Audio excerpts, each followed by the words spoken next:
सलानी मैध ने पहले ही अर्जुन देव की निचली रेखा को पार कर लिया था। उसकी मौत तो होनी ही थी। अगर वरुण के पास उचित स्पष्टीकरण नहीं होता, तो वो उन मर गए खनिकों के लिए न्याय मांगता। Fuck, fuck. जैसे ही अर्जुन देव जाने की तैयारी कर रहे थे, सलानी मैध की लाश हिलने लगी। अर्जुन देव जल्दी से रुक गया और ऊपर की ओर देखा। एक लाश परिवर्तन। अर्जुन देव की संदिग्ध निगाहों के तहत सलानी मैद की त्वचा ऐसी लग रही थी जैसे उसे चाकू से काट दिया गया हो।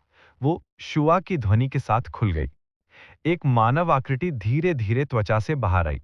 वो पूरी तरह से नग्न थी। उसने कोई कपड़े नहीं पहने थे।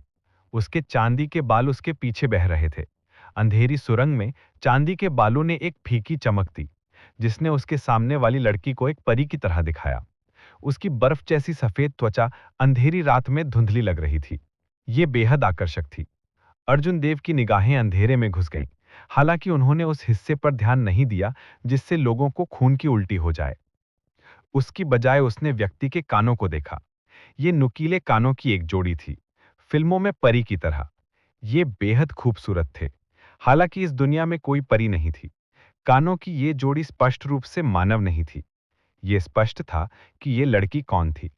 ये एक राक्षसी महिला थी, एक राक्षसी जाति की महिला। सलानी मैथिले अपना हाथ लहराया और उसके शरीर पर एक लंबा सफेद वस्त्र आ गया। उसने जल्दी से अर्जुन देव के सामने इसे पहन लिया और अपने शरीर के सभी अंगों को ढक लिया। सलानी मैथ ने अर्जुन देव की ओर देखा और कहा, वरिष्ठ भाई, ये मेरे लिए आपको इसका कारण बताना सुविधाजनक नहीं है। पूरी आत्मा की मेमोरी अब अराजकता में है। यहीं रहो और हिलो मत। इसे निपटाने के बाद मैं तुम्हें बाहर लाऊंगा। मैंने इसे पहले कहा था, मैं आपको बचाने और एहसान वापस करने का अवसर खोजने की पूरी कोशिश करूंगा। हू, हू।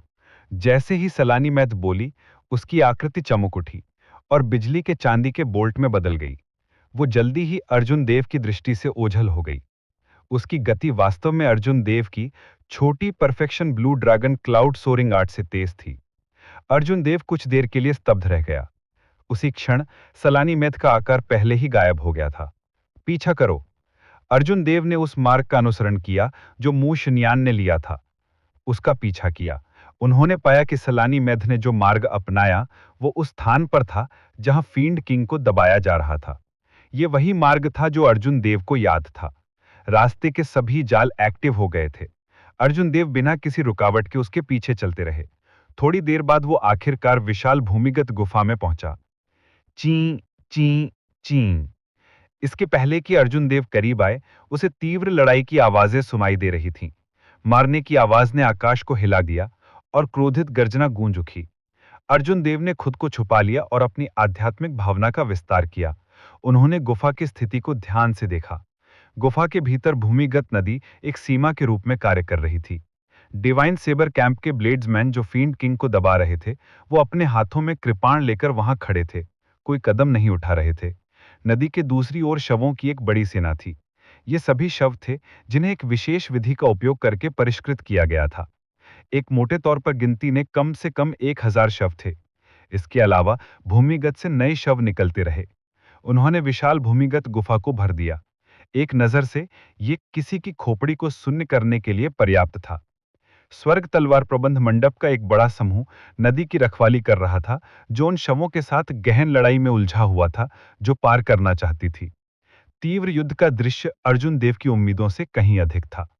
साफ नदी का पानी पहले से ही लाल रंग में रंगा गया था। इन शवों की ताकत भी अर्जुन देव के मूल अनुमान से अधिक थी। यहां तक कि एक मार्शल संत विशेषज्ञ इन विशेष रूप से परिष्कृत शवों को एक हमले में नहीं मार पाएगा। स्वर्गीय तलवार प्रबंध मंडप में केवल 200 मार्शल संत थे। ये शवों की संख्या से बहुत कम थी। वे बहुत निष्क्रिय स्थिति में थे। उन्हें रक्षा करने में कठिनाई हो रही थी। हालांकि दोनों पक्षों की मुख्य सेनाओं ने अभी तक कोई कदम नहीं उठाया था। डिवाइन सेबर कैंप के ब्लेड्समैन फील्ड सीलिंग स्टोन के सामने खड़े थे। उन्होंने अपनी हत्या की क्यू वापस ले ली और अपने कृपाण को कस के पकड़ लिया। उनका कोई कदम उठाने का इरादा नहीं था।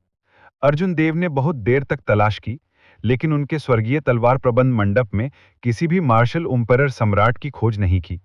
दूरी पर केवल 10 मार्शल किंग बुजुर्ग खड़े थे, जो युद्ध के मैदान की स्थिति को निर्विवाद तरीके से देख रहे थे। मार्शल किंग्स के समूह में अर्जुन देव ने वरुण को पाया। वरुण पहले की तरह ही था। उसकी अभिव्यक्ति से पता नहीं चलता था कि वो क्या सोच रहा था। वो बहुत शांत था, जैसे कि सब कुछ उसके नियंत्रण में हो। रनिंग कॉप संप्रदाय की तरफ से कोई मजबूत लाशें नहीं थी। युद्ध के मैदान के बीचों बीच केवल 3 विशाल लाशें खड़ी थीं। ये तीनों लाशें 5 मीटर लंबी थीं। उनकी त्वचा गहरी थी और उनके शरीर से एक मोटी काली क्यू बह रही थी। लाशें लगातार गरज रही थीं। अर्जुन देव ने केवल दूर से एक नजर डाली तो एक बड़ा दबाव महसूस किया। इससे उसे डर का एहसास हुआ। क्या ये 3 लाश लाजा हैं? अर्जुन देव ने डरकर सोचा। एक लाश को लाश का राजा बनने के लिए उसे जीवित रहने पर कम से कम एक मार्शल इंपेरर होना चाहिए था। इसके मरने के बाद और एक लाश में परिष्कृत होने के बाद इसे जीवित रहने पर मार्शल तकनीक और युद्ध अनुभव को बनाए रखना था। रनिंग कॉप्स संप्रदाय के विशेष नियंत्रण में ये एक नियमित मार्शल इंपेरर से बहुत मजबूत था। ऐसा इसलिए था क्योंकि उनके पास एक अमर शरीर था। उन्हें दर्द से डर नहीं लगता था। उनकी टांगें मजबूत थीं ताकि वे हथियारों से अभेद्य हों, आग और पानी से अभेद्य हों। 3 राजाओं के बगल में 102 मीटर ऊंची लाशें थीं। वे काले क्यू में ढकी हुई थीं और उजे और ठोस थे। उनकी आभा शेष लाशों से भिन्न थी। ये उत्परिवर्तित लाशें होनी चाहिए थी जो लाश राजाओं के बाद दूसरे स्थान पर थीं। ताकत के मामले में वे एक मार्शल किंग के खिलाफ अपनी हुकूमत बनाए रखने में सक्षम थी। लाश राजाओं के पीछे 10 काले कपड़े पहने हुए लोग थे। वे लाश राजाओं की छाया में चुपचाप खड़े थे। उनमें से अर्जुन देव ने सुपरवाइजर ली को खोज लिया था। इसके अलावा अर्जुन देव की आत्मिक भावना ने पाया कि 10 से अधिक शव सम्राट वहां खड़े थे जो कोई कदम नहीं उठा रहे थे। ये रनिंग कॉप संप्रदाय के उत्तराधिकारी थे जिन्होंने लाशों के दांव की खेती की थी। उन्होंने खुद को एक ऐसी चीज में बदल दिया था जो ना तो मनुष्य था और ना ही भूत। नियमित लाशों की तुलना में उनके पास एक सामान्य व्यक्ति के विचार थे। उनसे निपटना बेहद मुश्किल था।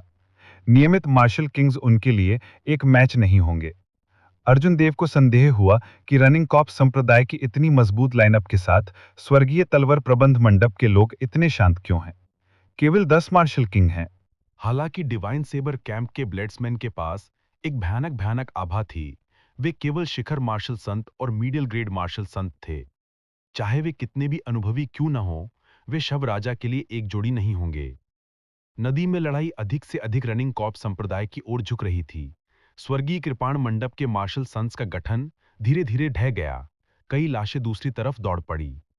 हालांकि इससे पहले कि ये लाशें दूर जा पातीं, कुछ शक्तिशाली ताकतें उड़ गई और उन्हें टुकड़े टुकड़े कर दिया। उनकी त्वचा, जो धातु से भी सख्त थी, इस बल के सामने टोफू की तरह नरम थी।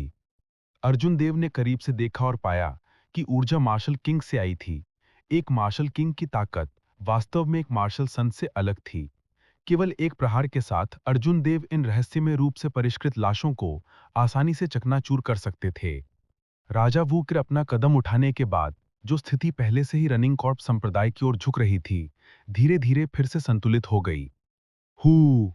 अचानक से एक चांदी की आकृति आसमान से उड़ गई। उस व्यक्ति के चांदी के बाल बेहद चमकदार थे। उसका फुर्तीला शरीर 3 शव राजाओं के बगल में मजबूती से उतरा। पर्यवेक्षक ली ने भौं सिकोड़ी और आगे बढ़ गए।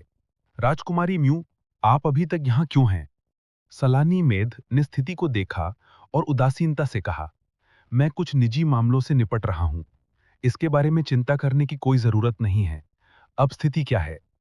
पर्यवेक्षक ली ने कहा, किसी कारण से स्वर्गीय कृपाण मंडप का सर्वोच्च बुजुर्ग अभी तक बाहर नहीं आया है।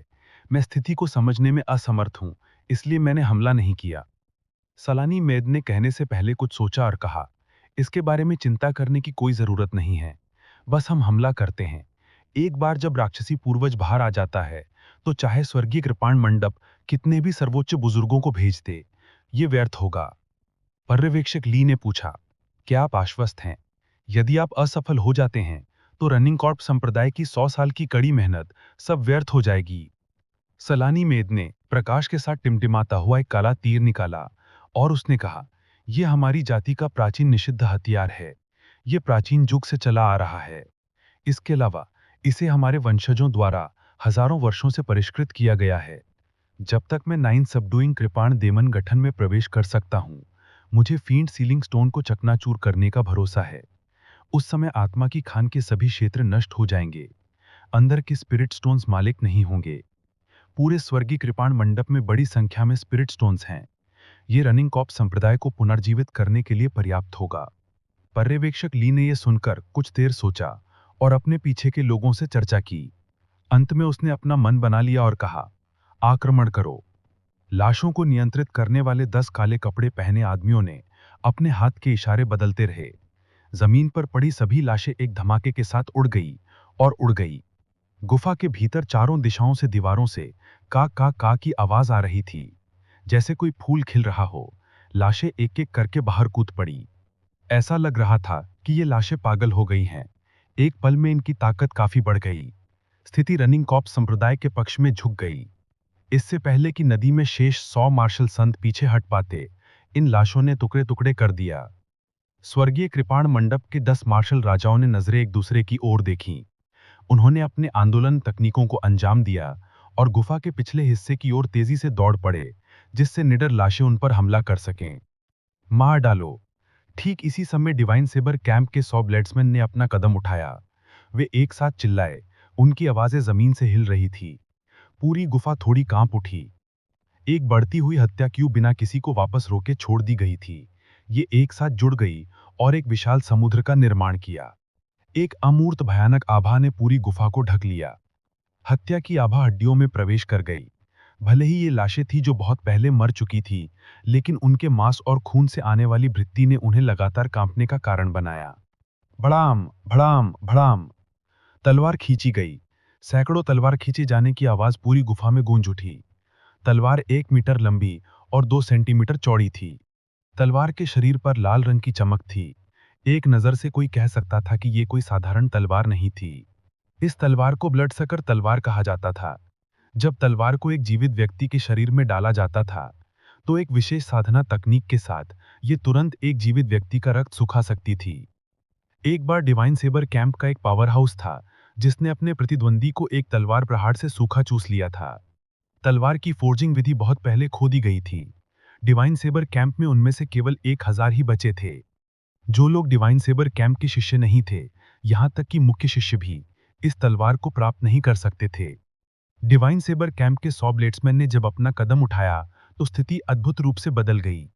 वे परिष्कृत लाशें जिनसे निपटना मार्शल संत को भी मुश्किल लगता था, वे परिष्कृत लाशों में थे।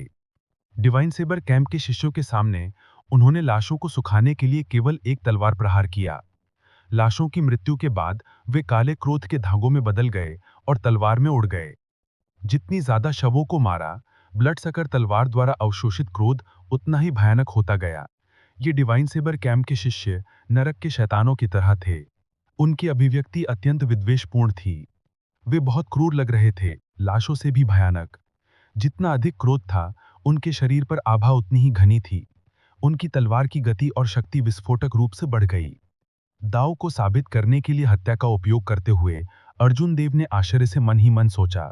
कोई आश्चर्य नहीं कि जब उसने पहली बार डिवाइन सेबर कैंप के शिष्यों को देखा, तो उसके दिल में एक भयानक हत्या का इरादा था।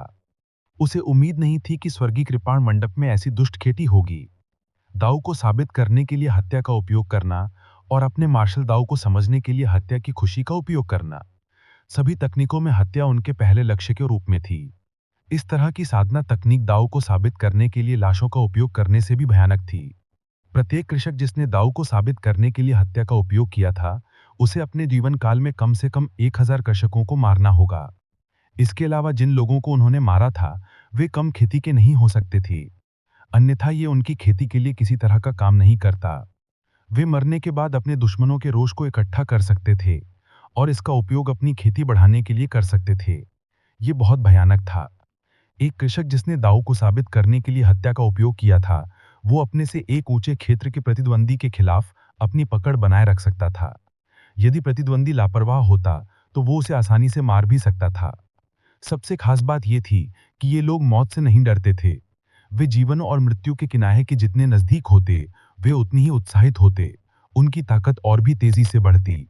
केवल 100 डिवाइन सेबर कैंप के ब्लेड्समैन थे, लेकिन वे लोहे की बाल्टी की तरह 9 सबड्यूइंग सेबर डिमोनिक फॉर्मेशन की रक्षा करने में सक्षम थे। ये वायुरोधी और जल रोधक था। जो भी लाशें करीब आती थीं, उन्हें तुरंत मार दिया जाता था। काले कपड़े पहने पुरुषों के नियंत्रण में लाशें आगे बढ़ती रहीं।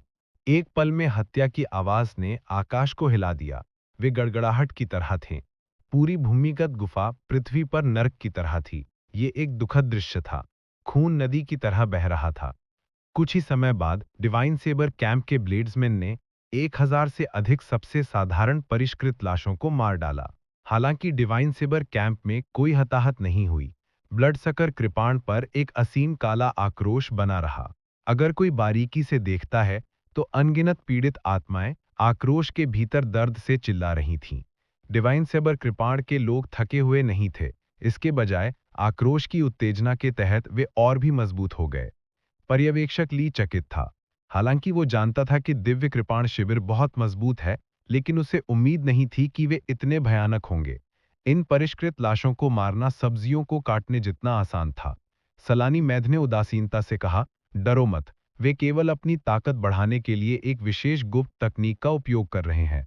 बिना किसी बुद्धि के ये लाशें उन्हें नुकसान नहीं पहुंचा सकती।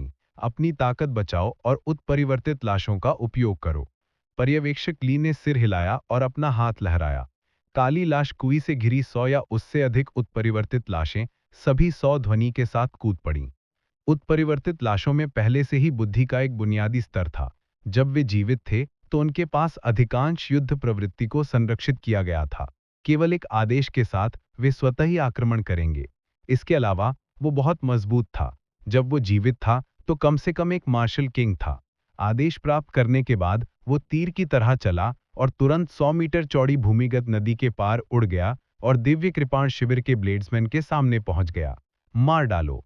उत्परिवर्तित लाशों की संख्या डिवाइन सेबर कृपाण के ब्लेड्समैन के बराबर थी। जैसे ही दोनों पक्ष संपर्क में आए, उन्होंने तुरंत लड़ाई शुरू कर दी। उत्परिवर्तित लाशें साधारण खनकों की लाशों से परिष्कृत लाशों की तुलना में बहुत मजबूत थीं। यहां तक कि मजबूत डिवाइन सेबर कैंप के ब्लेड्समैन भी उन्हें तुरंत नहीं मार सकते थे। ब्लडसकर कृपाण ने उनके हाथों में उत्परिवर्तित लाशों को काटा, जिससे धातु की ध्वनि निकली। उत्परिवर्तित लाशों पर कोई घाव नहीं था। उन्होंने एक अजीब सी हंसी दी और वे सभी प्रकार की मार्शल तकनीकों का उपयोग किया जो वे जीवित होने पर जानते थे। अपने शारीरिक शरीर की ताकत पर भरोसा करते हुए इन उत्परिवर्तित लाशों ने डिवाइन सेबर कैंप के ब्लेड्समैन पर एक महत्वपूर्ण लाभ रखा। जैसे जैसे समय बीतता गया, ये लाभ धीरे धीरे बढ़ता गया। एकांत ईगल पंजा। एक लाश का दाहिना हाथ अचानक बड़ा हो गया। उसकी पांचों काली उंगलियां जानवर के पंजे की तरह तेज थीं।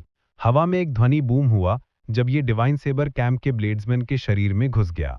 उस डिवाइन सेबर कैंप के ब्लेड्समैन ने दर्द की अभिव्यक्ति प्रकट की। उसकी आंखों में एक निर्दय नजर चमक उठी जब उसने ब्लडसकर कृपाण से इस उत्परिवर्तित लाश की गर्दन पर काट दिया। पतली लाश ने एक अजीब सी मुस्कान प्रकट की। उसने अपने शरीर पर ब्लडसकर कृपाण को नजरअंदाज किया और डिवाइन सेबर कैंप का दिल निकालने के लिए अपने दाहिने पंजे का उपयोग किया। पुस्सी। ब्लडसकर कृपाण लाल रंग की चमक से चमक उठा। इस अंतिम प्रहार ने उत्परिवर्तित लाश से सभी हड्डियां और मांस चूस लिया। इसी तरह के दृश्य अन्य स्थानों पर भी हो रहे थे। कभी कभी डिवाइन सेबर कैंप के ब्लेड्समैन मारे जाते थे। हालांकि जैसे ही उनकी मृत्यु हुई, ये डिवाइन सेबर कैंप के ब्लेड्समैन अपने अंतिम प्रहार के साथ एक उत्परिवर्तित लाश को मार डालेंगे। लड़ाई बहुत ही दयनीय थी। ये मृत्यु का एक दृश्य था। इसे देखना बहुत खूनी और असहनीय था। नदी के दूसरी तरफ सलानी मैथ ने अपने सामने के दृश्य को देखा। उसने अपने हाथ में तीर के साथ छेड़छाड़ की और गंभीर आवाज में कहा, वे अपनी चाल चलने जा रहे हैं, मुझे ढको। जब दोनों शव सम्राटों ने यह सुना तो वे बाहर निकले और जल्दी से सलानी मैथ का पीछा करने लगे।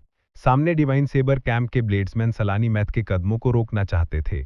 इससे पहले कि वे करीब आ पाए, उन्हें दोनों शव सम्राटों ने थप्पड़ मार दिया। उनकी हथेलियों से निकलने वाली हवा में एक बड़ी शक्ति थी। एक श्वा की सोना ध्वनि के साथ उन्होंने डिवाइन सेबर कैंप के ब्लेड्समैन को उड़ा दिया।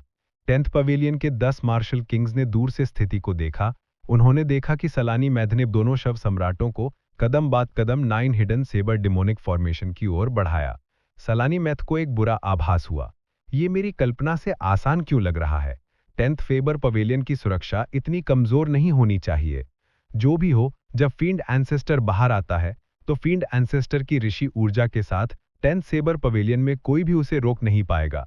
उस समय पूर्ण शक्ति के सामने सभी योजनाएं बेकार होंगी। जाओ दानव मशीन तीर। तथाकथित प्रतिबंधित कलाकृतियों में अधिकतर उन कलाकृतियों का उल्लेख किया गया है जिनका उपयोग केवल 1, 2 या 3 बार ही किया जा सकता है। प्राचीन काल में कलाकारों ने उन्हें परिष्कृत किया था और सीमित संख्या में उनका उपयोग किया जा सकता था, इसलिए उनमें से अधिकांश के पास अद्वितीय शक्ति थी जो स्वर्ग और पृथ्वी को हिला सकती थी। सालानी मैथ के नियंत्रण में काले तीर ने एक चमकदार काली रोशनी दी। तीर से एक विनाशक आभा आई। मुजिनाया के आसपास एक हवा का झोंका दिखाई दिया, जिससे दोनों शव सम्राटों को छोड़कर सभी दिशाओं में फैल गया। उत्परिवर्तित लाशें और डिवाइन सेबर कैंप के ब्लेड्समैन तुरंत तेज हवा से उड़ गए। 100 मीटर के अंदर एक बड़ा खाली स्थान था। सनसनाहट। हवा में तीर के फटने की आवाज सुनी जा सकती थी। प्रकाश की एक किरण चमकी और तीर दबे हुए दानव से पत्थर से टकराया, जिससे एक बड़ा विस्फोट हुआ। विशाल पत्थर अनगिनत टुकड़ों में बिखर गया। गड़गड़ाहट। जैसे ही दानव दमन पत्थर बिखर गया, पूरी गुफा हिलने लगी। यहां तक कि दूर खड़े अर्जुन देव भी अचानक झटके के कारण दाएं बाएं हिलने लगे। दहाड़। दानव दमन पत्थर के नीचे से एक तेज गर्जना आ रही थी। ऐसा लग रहा था जैसे ये प्राचीन काल से आया हो। अचानक एक विशाल जानवर का पंजा बाहर फैला और जमीन को जोर से तोड़ दिया। इस हमले ने दोस्त को दुश्मन से अलग नहीं किया। डिवाइन सेबर कैंप के ब्लेड्समैन और लाशें जो समय पर बच नहीं सकते थे, उन्हें दलदल में तोड़ दिया गया। बैंग। जमीन फिर से हिल गई। एक और विशाल जानवर का पंजा टूट गया। एक और बड़ी संख्या में उत्परिवर्तित लाशें और डिवाइन सेबर कैंप के ब्लेड्समैन को तोड़कर मार डाला गया। जब गुफा की गहराई में छिपे 10 स्वर्गीय कृपाण मंडप मार्शल किंग्स ने फील्ड किंग को बाहर आते देखा, तो उनके हाव भाव बदलने लगे। वरुण ने कहा, फील्ड किंग बाहर आ रहा है। ये 7 पीक मास्टर्स और सुप्रीम एल्डर्स को सूचित करने का समय है। अन्य 9 लोगों ने सिर हिलाया और अपनी आस्तीन लहराई। उनके प्रत्येक हाथ से एक जेड पट्टी निकली। जेड स्ट्रिप्स ने एक फीकी आध्यात्मिक रोशनी दी और हवा में एक अजीब गठन किया। रहस्यमय तावीज लिपियां जेड स्ट्रिप से निकलती थीं और तारों के प्रकाश के पतंगों में बदल जाती थी। ये अतुलनीय रूप से देदीप्यमान था। अर्जुन देव की आध्यात्मिक चेतना ने इस पर ध्यान नहीं दिया। इसके बजाय वो आश्चर्य से दानव दमन पत्थर को देख रहा था। अद्वितीय राक्षस राजा धीरे धीरे बाहर चला गया। इस समय फील्ड किंग का आकार पूरी तरह से सामने आ गया था। ये 50 मीटर लंबा विशाल भेड़िया था। इसका सफेद फर अंधेरी सुरंग में बहुत चकाचौंध कर रहा था। इसमें 2 विशाल नुकीले दांत थे जो ठंडी रोशनी से टिमटिमा रहे थे। उसकी लाल आंखें हल्की लाल रोशनी से टिमटिमा रही थीं। अद्वितीय राक्षस राजा की आभा फैल गई। आसपास के डिवाइन सेबर कैंप के ब्लेड्समैन और लंबे समय से मरी लाशें सभी कांप उठीं। वे मदद नहीं कर सकते थे कि खुद को जमीन पर दंडवत कर सकें। ऐसा लग रहा था जैसे उनके कंधों पर भारी दबाव था। वे सांस नहीं ले सकते थे या उठ नहीं सकते थे। आह! राक्षस राजा गुस्से से दहाड़ने लगा। हवा में विस्फोटों की एक अनंत श्रृंखला थी। ये बहरा कर देने वाला था, जिससे किसी की खोपड़ी सुन्न हो गई। द फील्ड किंग ने सोल चेन को पकड़ा और पू की ध्वनि के साथ जमीन में फंसे 9 सोल होली वेपन्स बिना रुके हिल गए। अंत में वे फील्ड किंग की भयानक शक्ति का सामना नहीं कर सके और सभी को ऊपर खींच लिया गया और बहुत दूर फेंक दिया गया। हू छी! एक विशाल पंजे ने एक डिवाइन सेबर कैंप ब्लेड्समैन को पकड़ लिया, जैसे वो उसे एक चूहे को पकड़ रहा हो। उस ब्लेड्समैन ने फील्ड किंग की पकड़ में हिंसक संघर्ष किया, लेकिन उसे किसी चीज का डर नहीं था। पोसी! विशाल पंजे ने बेरहमी से जकड़ लिया और डिवाइन सेबर कैंप ब्लेड्समैन की हड्डियों को कुचल दिया। वो अपने साथ छिद्रों से खून बहा और मर गया। फील्ड किंग ने डिवाइन सेबर कैंप ब्लेड्समैन की लाश को हवा में फेंक दिया। जब ये गिरा तो इसने इसे आधा फाड़ दिया, जिससे बड़ी मात्रा में खून गिरा। विशाल भेड़िए ने अपना मुंह खोला और उसमें फव्वारे की तरह खून बहा। बैंग! उसने दीवार को मुक्का मारा और पूरी गुफा फिर से हिंसक रूप से हिलने लगी। ऊपर से लगातार चट्टानें गिरती रहीं, जिससे गुफा हिल गई। यह अद्वितीय फील्ड किंग की ताकत थी। बस उसके हाथ की एक आकस्मिक लहर जमीन को हिला सकती थी। जब दूर से रनिंग कॉप संप्रदाय के काले कपड़े पहने मनुष्यों ने फील्ड किंग की असीम शक्ति को देखा, तो उन्होंने एक उत्साहित अभिव्यक्ति प्रकट की। 100 साल से भी ज्यादा समय हो गया है। मुझे अंत में आशा दिखाई देती है। स्वर्गीय कृपाण मंडप में इतनी मजबूत शक्ति को कौन रोक सकता है? मेरे रनिंग कॉप संप्रदाय का इस युग में उदय होना तय है। मुजिनियाह का छोटा शरीर सम्मान पूर्वक जमीन पर घुटने के बल बैठ गया। उसने गहरी आवाज में कहा, वांग कुल के स्वर्गीय भेड़िया जाति के 180 में उत्तराधिकारी ऋषि पूर्वज का अभिवादन करता हूं। ये 1000 साल हो गए हैं। पूरे 1000 साल हो गए हैं। ये राजा अंत में बाहर आ गया है। हा हा हा हा! मैं स्वर्गीय कृपाण मंडप को खून से धोना चाहता हूँ। 1000 साल तक यहाँ फंसे रहने का बदला लेना चाहता हूँ। अनूठे राक्षस राजा पागलों की तरह हंसा। थोड़ी देर बाद वो रुक गया। उसने जमीन पर मुंह जिन्याह को देखा और कहा, उठो मेरे वंशज। मैं तुम्हारे शरीर में शुद्ध स्वर्गीय भेड़िया रक्त रेखा को महसूस कर सकता हूं। मैं तुम्हें सर्वोच्च महिमा प्रदान करूंगा। मुंह जिनियाह ने खड़े होकर कहा, ऋषि पूर्वज को बचाने में सक्षम होना मुंह जिनियाह की महिमा है। अब स्वर्गीय भेड़िया जाति प्राचीन उजाड़ भूमि में एक खतरनाक स्थिति में है। हर जगह आंधी और बारिश है। ऋषि पूर्वज, कृपया बड़ी तस्वीर पर विचार करें और इस जगह को जल्दी से छोड़ दें। राक्षस राजा बुड़बुड़ाया, कोई समस्या नहीं है। मैं पहले ही अपनी ताकत का 5वां हिस्सा हासिल कर चुका हूं।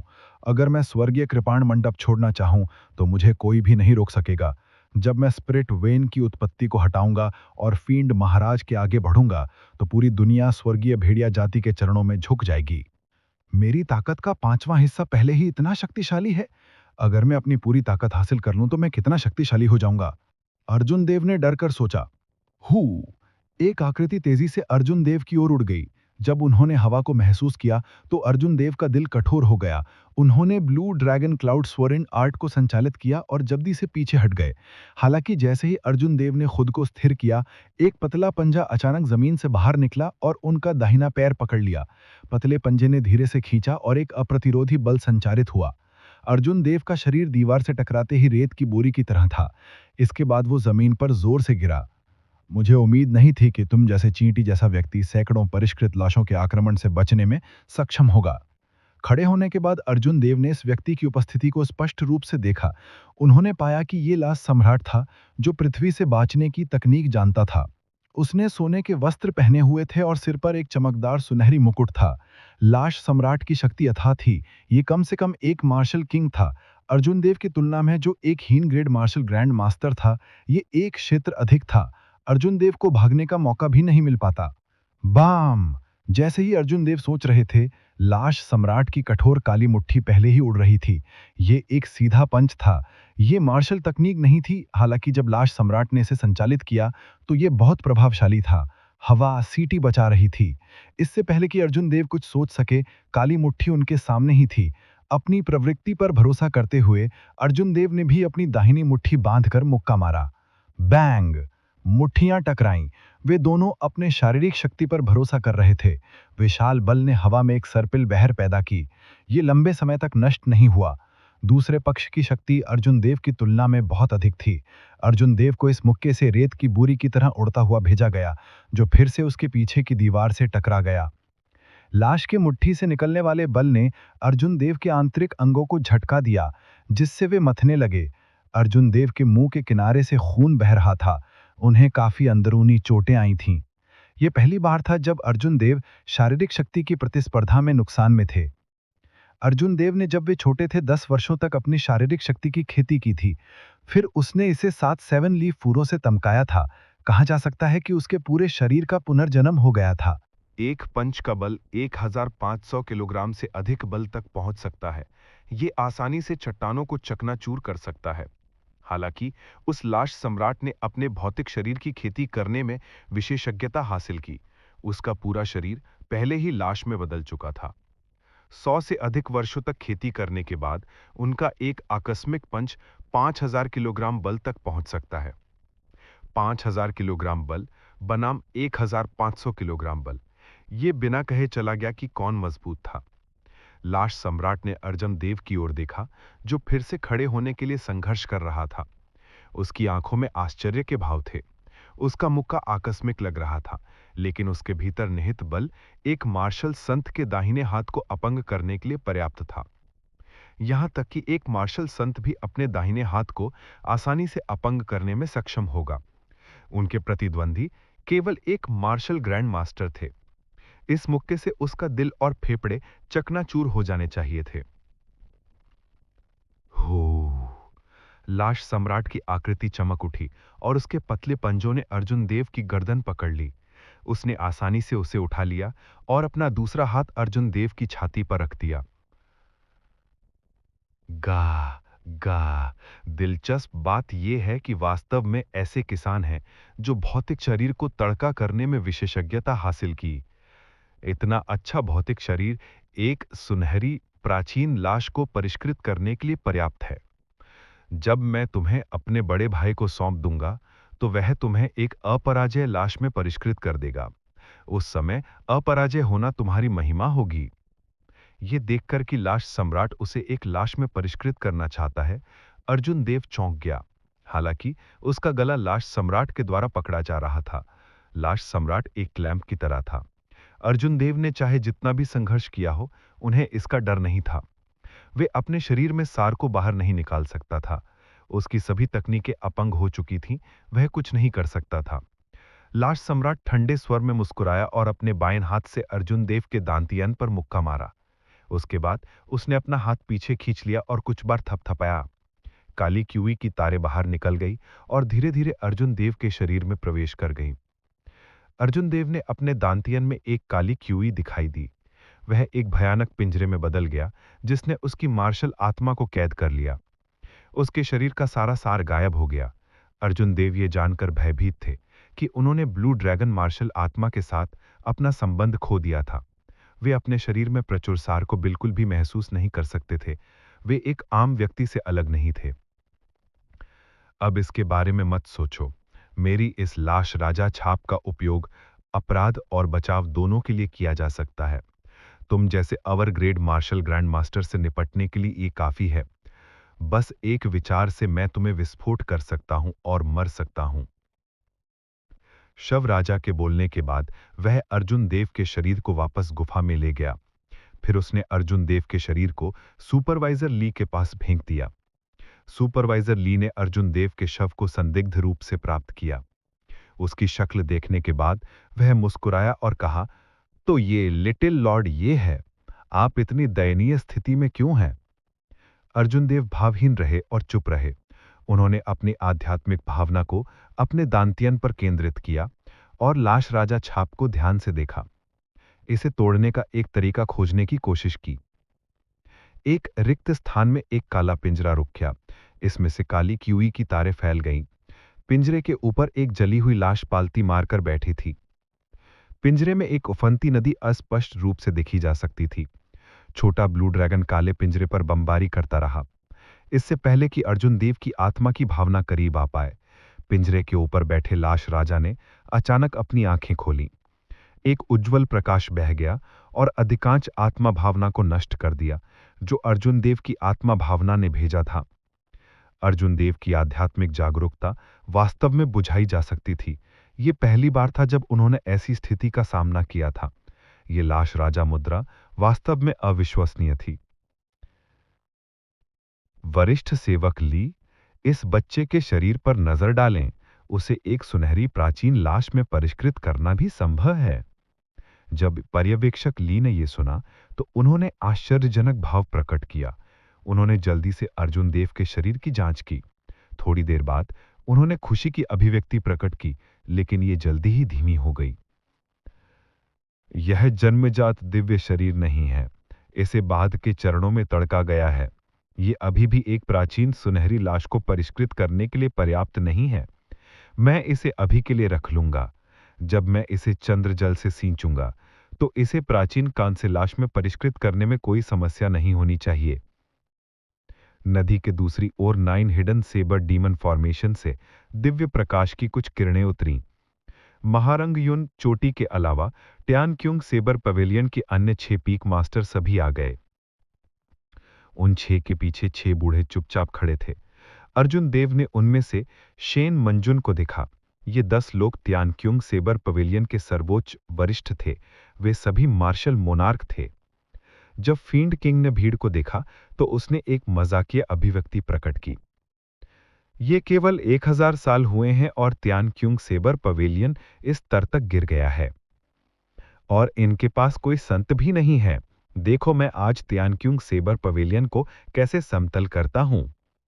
एक व्यक्ति भीड़ से बाहर चला गया। वह त्यानक्युंग सेबर पवेलियन का सबसे मजबूत पीक मास्टर त्यान्यू पीक का पीक मास्टर लिंग ट्यानजिंग था। उसने 50 मीटर लंबे फील्ड किंग को देखा और धीमे से मुस्कुराया। तुम अभी भी मौत के दरवाजे पर भी मुस्कुरा सकते हो। हम 100 साल से भी अधिक समय से इस दिन का इंतजार कर रहे हैं। क्या तुम्हें लगता है कि हमारी अनुमति के बिना इस लड़की द्वारा इतनी आसानी से फील्ड सीलिंग स्टोन को तोड़ दिया जाएगा? म्यूशिन्या की अभिव्यक्ति थोड़ी बदल गई। क्या मैं जाल में फंस गया हूं? अगर ऐसा होता तो मैं क्लैन का पापी हो जाता। छू छी। ध्यान क्यों वुल्फ किंग के शरीर पर प्रकाश की एक चमक थी। उसके शरीर की सभी हड्डियों से प्याली पाला की आवाज निकली। शिव शिव की ध्वनि के साथ वह 2 मीटर लंबे मोटे आदमी में बदल गया। उसके चांदी के बाल लापरवाही से उसके पीछे बह रहे थे और उसकी मांसपेशियां उभर कर सामने आ गईं। यह देखने के लिए एक विस्फोटक दृश्य था। उसने भीड़ की ओर देखा और मुस्कुराया। तुम्हारे पास जो भी योजना हो, यह पूर्ण शक्ति के सामने बेकार है। मर जाओ। भूम। जैसे ही उन्होंने बोलना समाप्त किया, लिंग त्यानसिंग और आकाशीय भेड़िया राजा की मुट्ठियां आपस में टकरा गईं। एक शक्तिशाली शॉकवेव के कारण उनके आसपास का स्थान बिखर गया, जिससे एक काली दरार पड़ गई। दरार एक काले तंबू की तरह लगातार फैलती जा रही थी। आसपास के डिवाइन सेबर कैंप के ब्लेडमेन्स और लाशें जो समय पर चकमा नहीं दे सकी थीं, उन्हें स्थानीय दरार में तुरंत निगल लिया गया। उठो। एक कोमल और मजबूत ऊर्जा म्यूसिनिया के चारों ओर लिपट गई और आसानी से उसे भूमिगत नदी के दूसरी ओर फेंक दिया। लिंग ट्यानजिंग का शरीर हवा में उछला और जमीन पर मजबूती से गिर गया। उसने धीमी आवाज में कहा, 9 कृपाण राक्षस दंडत निर्माण का निर्माण करो और इस राक्षस को मार डालो। फींड कोर को छीन लो और मार्शल संत की ओर बढ़ने में हमारी सहायता करें। जमीन पर 9 आत्मा पवित्र हथियार बिखर गए। बाकी 3 लोगों ने सोल चेन्स को पकड़ लिया और आसपास के स्थान को सील कर दिया। उस स्थान पर एक छोटी सी दुनिया का निर्माण हुआ। भीड़ केवल अंतरिक्ष को घेरने वाली धुंधली जंजीरों को देख सकती थी। 9 कृपाण दानव दंडित गठन, मार डालो। आत्मा की जंजीरों द्वारा सील किए गए स्थान के भीतर हत्या की आवाजें हवा में भर गईं। प्रकाश टिमटिमा रहा था और 9 अस्पष्ट आकृतियां देखी जा सकती थीं, जिनमें से प्रत्येक के पास एक आत्मा पवित्र हथियार था। वह अपनी स्थिति बदलता रहा। 9 कृपाण दानव दंडित गठन की विभिन्न संरचनाओं को जोड़ता रहा। स्वर्गीय भेड़िया राजा को अंदर फंसा ले। गठन के भीतर से उग्र दहाड़ सुनाई दी। यह स्पष्ट था कि स्वर्गीय भेड़िया राजा इस गठन में पूरी तरह से दबा हुआ था। वह नुकसान में था। मूशिनिया उठी और उत्सुकता से पर्यवेक्षक ली के पास गई। संप्रदाय प्रमुख ली, मैं उस इनाम को आधा कर दूंगी जिसका मैंने आपसे वायदा किया था। जल्दी से जाओ और मदद करो, अन्यथा कुछ नहीं बचेगा। 9 कृपाण दानव दंडात्मक गठन, 9 कृपाण दानव वशीभवन संरचना और 9 कृपाण स्वर्गीय विनाशक गठन, स्वर्गीय कृपाण मंडप की 3 महान संरचनाएं थीं। उन्हें एक ही समय पर 9 लोगों ने मार डाला। दानव वशीभवन संरचना का उपयोग विशेष रूप से दुश्मनों को दबाने के लिए किया जाता था। फील्ड सप्रेशन स्टोन के साथ यह मार्शल सम्राट जैसे मजबूत व्यक्ति को भी दबा सकता था। जब तक फील्ड सप्रेशन स्टोन नष्ट नहीं होगा, तब तक उसमें कैद लोग कभी नहीं जा पाएंगे। 9 कृपाण डेमन पनिशिंग फॉर्मेशन का उपयोग विशेष रूप से दुश्मनों को मारने के लिए किया जाता था।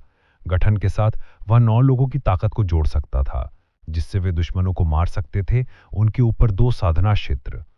अंतिम 9 कृपाण स्वर्गीय विनाशक गठन तीनों महान संरचनाओं में सबसे मजबूत था। हालांकि इसे एक ही समय पर निष्पादित करने के लिए 9 मार्शल ऋषियों की आवश्यकता थी। दंत कथा थी कि 9 कृपाण फॉर्मेशन को निष्पादित करने के बाद यह आकाश और पृथ्वी को नष्ट कर सकता था, देवताओं को मार सकता था और राक्षसों को नष्ट कर सकता था। हालांकि साधनकर्ता के लिए गठन की आवश्यकताएं बहुत अधिक थीं। स्वर्गीय कृपाण मंडप के इतिहास में ऐसा कोई समय नहीं था जब एक ही समय पर 9 मार्शल ऋषि दिखाई दिए हों, इसलिए यह गठन कभी प्रकट नहीं हुआ था। 9 कृपाण ट्रिबाइन फॉर्मेशन अस्तित्व में था या नहीं, हमेशा कई भिन्न भिन्न मत थे। कोई निश्चित रूप से कहने की हिम्मत नहीं कर सकता था। पर्यवेक्षक ली ने भी 9 कृपाण डेमन पनिशिंग फॉर्मेशन की ताकत के बारे में सुना था। जब उसने देखा कि स्थिति गंभीर है, तो उसने लापरवाही बरतने की हिम्मत नहीं की। वरिष्ठ भाइयों, हमारा रनिंग कॉर्प्स संप्रदाय अपनी महिमा वापस पा सकता है या नहीं, यह आज की लड़ाई पर निर्भर करेगा। अगर हम जीतते हैं तो हम जीतते हैं, अगर हम हार जाते हैं तो हम मर जाते हैं। पर्यवेक्षक ली ने बोलने के बाद उन्होंने काले कपड़े पहनने वाले व्यक्ति को 3-5 मीटर लंबे लाश राजाओं और अन्य 10 लाश सम्राटों को नियंत्रित करने के लिए नेतृत्व किया। उन्होंने जल्दी से नदी पार कर ली। वे 9 कृपाण डेमन पनिशिंग फॉर्मेशन को बाहर से नष्ट करना चाहते थे। दूरी में गुफा की गहराई में येवेन और 10 स्वर्गीय कृपाण मंडप मार्शल किंग्स ने, जो कि बत्ती के साथ बुलाए गए थे, आखिरकार वो दिखाई दी। यह एक साधारण लकड़ी का बक्सा था। यह 1 मीटर लंबा और 2 सेंटीमीटर चौड़ा था। इसका भारी बाहरी हिस्सा इसे बहुत साधारण बना देता था। शब्द सम्राट के व्यक्तिगत रूप से उतरने की तरह लकड़ी के बक्से के सामने बोल्ड सुलेख में लिखे गए थे।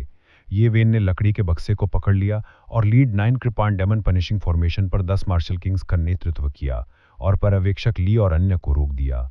पर्यवेक्षक ली ने ठंडे स्वर में मुस्कुराया और कहा, तुम सिर्फ 10 मार्शल किंग्स के साथ हमें रोकना चाहते हो। पर्यवेक्षक ली को वास्तव में यह विश्वास था। तीनों लाश राजाओं के पास एक मार्शल सम्राट की शक्ति थी। इसके अलावा 10 लाश सम्राट थे जिन्होंने लाशों के दाव की खेती की थी। भले ही 10 शिखर मार्शल किंग्स थे, वे भी उसके सामने पर्याप्त नहीं होंगे। ये विन मंदे स्वर में मुस्कुराया और उसने अपनी हथेली पलट दी। लकड़ी का बक्सा नीचे भारी हो गया। उसने भीड़ को लापरवाही से देखा। उसे पर्यवेक्षक ली और अन्य की बिल्कुल भी परवाह नहीं थी। पर्यवेक्षक ली ने लकड़ी के बक्से पर शब्दों को देखा और उसके बाद यह देखा जैसे सम्राट व्यक्तिगत रूप से अवतरण लेते हैं। वह कुछ देर के लिए हक्का बक्का रह गया, फिर जोर से हंसते हुए कहा, यह सिर्फ एक लकड़ी का टोकन है। क्या तुम वास्तव में ऐसा सोचते हो क्योंकि इसमें लिखा है सम्राट के व्यक्तिगत रूप से उतरने की तरह तुम एक मार्शल सम्राट हो? भले ही एक मार्शल सम्राट व्यक्तिगत रूप से आता है, मैं उसे एक लाश में परिष्कृत कर दूंगा। चीजों का एक समूह जो ना तो इंसान है ना ही भूत, वे बेशर्मी से शेखी बघार रहे हैं। ये वेन ने एक मजाकिया अभिव्यक्ति प्रकट की। फिर वह धीरे से पढ़ा, जैसे सम्राट व्यक्तिगत रूप से अवतरण। जब वह हर शब्द पढ़ रहा था तब लकड़ी के बक्से पर एक शब्द दिखाई दिया। इसने एक तेजस्वी और चमकीली स्वर्णिम लाइट दी। उसकी आभा निरंतर बढ़ती रही। 4 शब्द पढ़ने के बाद स्वर्णिम लाइट ने येवेन के पूरे शरीर को ढक लिया। उसके बाल का हर एक रंग और उसके शरीर का हर एक इंच एक शुद्ध सुनहरी रोशनी में बदल गया। वह मृत्यु के लोक में उतरने वाला देवता की तरह था। उसकी आभा चरम पर पहुंच गई, जैसे कोई असली मार्शल सम्राट उतर आया हो। मार डालो। लकड़ी के बक्से से प्रकाश की एक स्वर्णिम आकृति निकली। उसके हाथ में कृपाण था। उस पल प्रकाश तेजस्वी और चमकीला था। पूरी भूमिगत गुफा सुनहरी रोशनी से भर गई। यह इतना भेदक था कि लोग अपनी आंखें नहीं खोल सकते थे। उन्हें एक असहनीय दर्द महसूस हुआ। जैसे ही रोशनी चमकी, तीनों लाश सम्राट आधे में विभाजित हो गए। उनका काला खून आसमान में बिखर गया। मूशिन्या के उत्कृष्ट चेहरे पर एक दर्दनाक अभिव्यक्ति प्रकट हुई। वह बड़बड़ाई, यह खत्म हो गया। यह एक दिव्य हथियार है। सैकड़ों वर्षों से स्वर्गीय भेड़िया राजा की आशा इस तरह से खत्म हो गई। दिव्य हथियार। अर्जुन देव चौंक गया। यह पहली बार नहीं था जब उसने इस लकड़ी के बक्से को देखा था। जब वह सेबर शहर के बाहर और महारांग यून पीक के सामने की दुकान में था तो उसने एक ही लकड़ी का बक्सा देखा था। पूरी दुनिया में केवल 10 दिव्य हथियार थे। हालांकि कोई नहीं जानता था कि ये 10 दिव्य हथियार कहाँ थे। दिव्य हथियार सेबर था, भाला, तलवार, हलबड़ या ब्रॉड एक्स था, मगर अधिकतर लोग निश्चित रूप से नहीं बता सकते थे। हालांकि एक दिव्य हथियार की ताकत निर्विवादित थी। वह पहाड़ों को विभाजित कर सकता था, नदियों और समुद्रों को उलट पलट सकता था, स्थान को नष्ट कर सकता था और आकाश और पृथ्वी को काट सकता था। दिव्य हथियार के वर्णन के लिए इनमें से कोई भी पर्याप्त नहीं था। उस समय थंडर किंग ने प्रवीजी दरवाजे के अल्तरास हर तरह के प्राकृतिक संकुलों की खोज में की थी। हालांकि वह केवल घटिया दिव्य हथियार थंडरबोल्ट तलवार बनाने में सफल रहा था। सभी बैटल सीज ओरिजिन को इकट्ठा करने के लिए वह दिव्य हथियार बनाने के लिए दुनिया की यात्रा पर निकला था, लेकिन दुर्भाग्य से वह ऐसा नहीं कर सका, जिसके बाद वह मर गया। हालांकि अगर इस लकड़ी के बक्से में वास्तव में एक दिव्य हथियार है तो यह बहुत शॉकिंग होगा। उस समय सेवर शहर के बाहर जब इस वस्तु को धारण करने वाला व्यक्ति एक बूढ़ा आदमी था जिसके पास मार्शल आत्मा नहीं थी।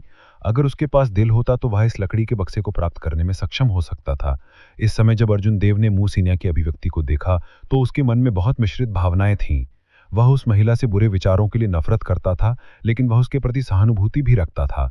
शुरू से ही वह स्वर्गीय कृपाण मंडप के जाल में फंसा हुआ था।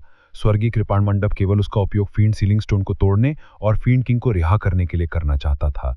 फिर वे फील्ड किंग को मार डालेंगे और उसकी 1000 साल की खेती ले लेंगे। फील्ड सीलिंग स्टोन स्वर्ग और पृथ्वी का एक अजीब पत्थर था जो सूर्य और चंद्रमा के सार के साथ स्वर्ग और पृथ्वी के आध्यात्मिक ऊर्जा को अवशोषित करता था। यह स्वाभाविक रूप से बना और इसमें भारी मात्रा में ऊर्जा थी। एक प्राचीन प्रतिबंधित हथियार के अलावा कुछ भी इसे नष्ट नहीं कर सकता था। इस समय अर्जुन देव समझ गए कि इस दुनिया में पूर्ण रूप से अच्छाई या बुराई जैसी कोई चीज नहीं है। निर्दयता के मामले में स्वर्गीय कृपाण मंडप के लोग म्यूशिन्या से भी अधिक निर्दयी थे। दुश्मन को सचेत ना करने के लिए उन्होंने सभी घनिकों को सुरंगों में छोड़ दिया। अर्जुन देव मोटे तौर पर समझ सकते थे कि स्वर्गीय कृपाण मंडप ने ऐसा क्यों किया। 20 साल पहले की आपदा ने स्वर्गीय कृपाण मंडप को बहुत कमजोर कर दिया था। सभी ऋषि साधक शायद उस आपदा में मर गए थे। परिणाम स्वरूप स्वर्गीय कृपाण मंडप, जो हजारों वर्षों से चला आ रहा था, की ताकत में एक बहुत बड़ा अंतर था। विशाल स्वर्गीय कृपाण मंडप में एक भी ऋषि नहीं था। इस विशाल अंतर को पूरा करने के लिए स्वर्गीय कृपाण मंडप के पास इस राक्षस राजा का उपयोग करने के अलावा कोई विकल्प नहीं था। चाहे वो स्पिरिट कोर हो, त्वचा हो, मांस हो, हड्डियां हो या रक्त हो, वे सभी बहुत मूल्यवान थे। जहां तक म्यू शिन्या की बात है, वह इस सब के बारे में पूरी तरह से अनजान थी। अंत में उसने न केवल दूसरों को लाभ पहुंचाया, बल्कि उसने अपनी जान भी गंवा दी। नहीं, स्वर्गीय भेड़िया जाति का भाग्य इस तरह समाप्त नहीं हो सकता।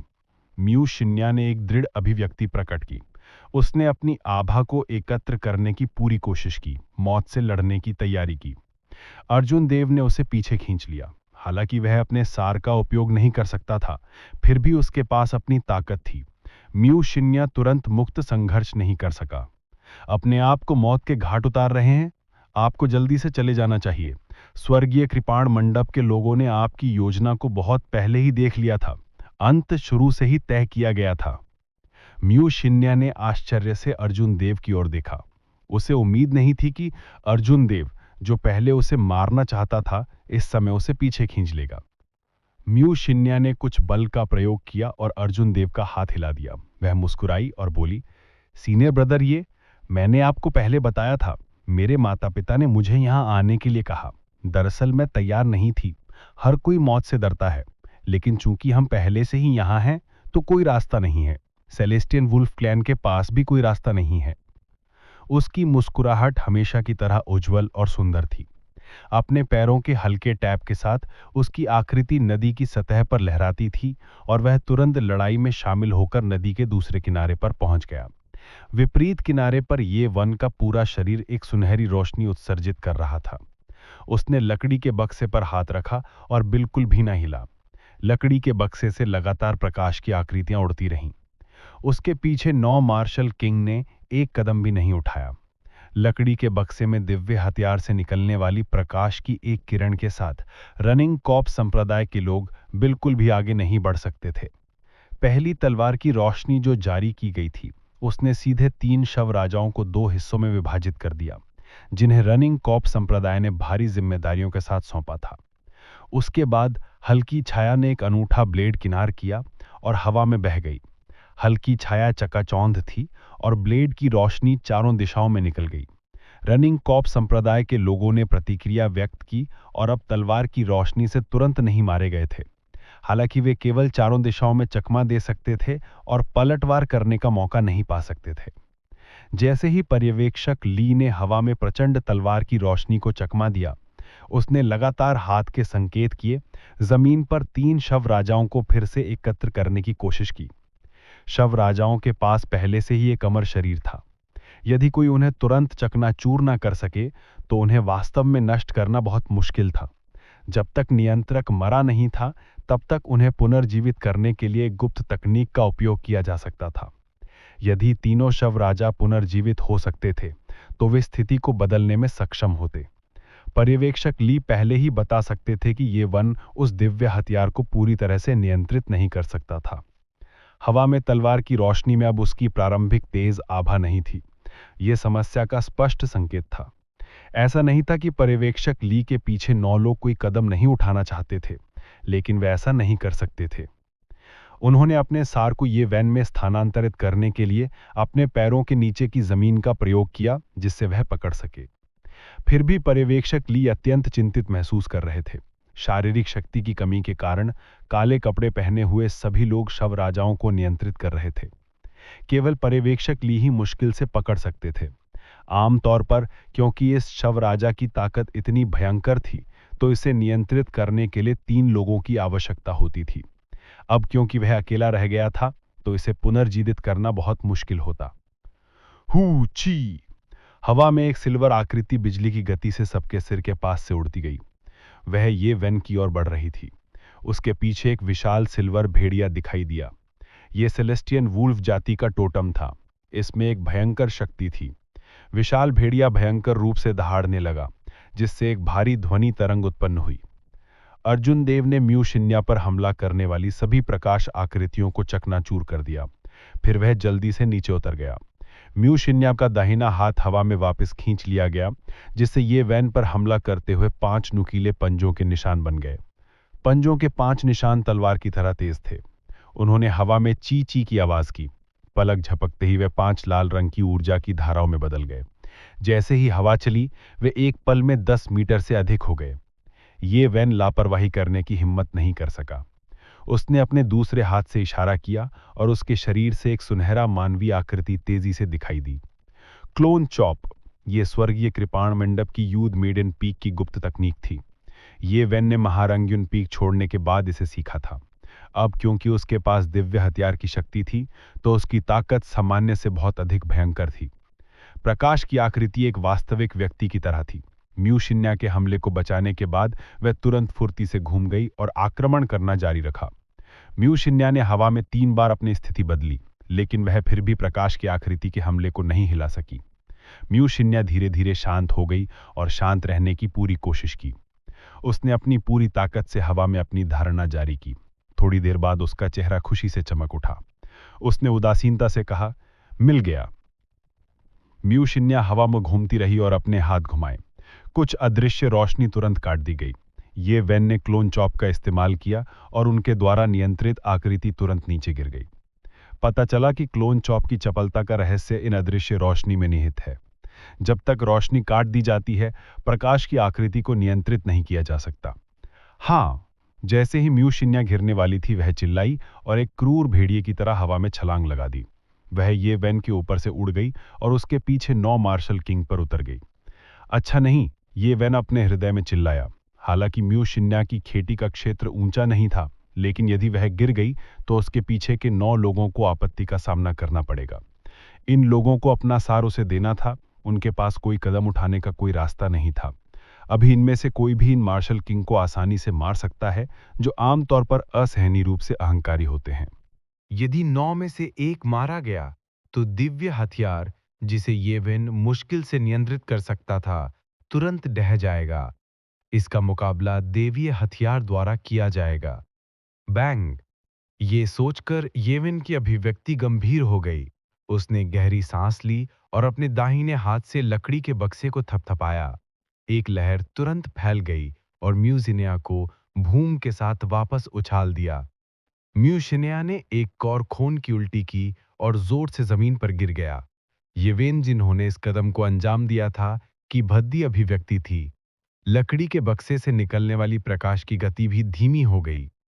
रनिंग कॉप संप्रदाय के लोग, जो हमलों से निपटने से थक गए थे, आखिरकार उन्हें सांस लेने का मौका मिला।